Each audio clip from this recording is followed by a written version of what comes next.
Mga kapuso, nagbabalik po tayo dito sa Quirino Grandstand at pagsikat ng araw ay lalong dumadami ang mga debotong pumupunta dito para sa pagpupugay. Sa ngayon po, namamataan natin ang mga bleachers na unti-unti nang nagkakaroon ng bahagyang pila lang naman. Kung kayo manggagaling dito sa Rojas Boulevard, dire-diretso pa ang inyong lakad dito sa mga steel barrier na inilatag para maging maayos ang pila. Dire-diretso pa lang naman, wala pang pagtigil dyan sa bahagi yan. Pero pagdating nyo dito sa malapit mismo sa poon, ay bahagya lang naman. Mag-aantay lang kayo ng konti para sa inyong turn sa isinasagawang pahalik. Maayos na maayos pa rin po ang sitwasyon dito sa mga oras ito. May mga last minute na preparations tayo nakikita. May mga nagpuputol ng damo dito sa bahagi ito dahil alam naman natin sa mga susunod na araw, yung iba mga deboto ay dito na magpipiknik, dito na magpapalipas ng gabi.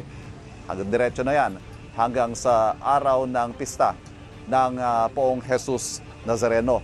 Kapuso, huwag magpapahuli sa latest news and updates. Mag-iuna ka sa balita at mag-subscribe sa YouTube channel ng GMA Integrated News.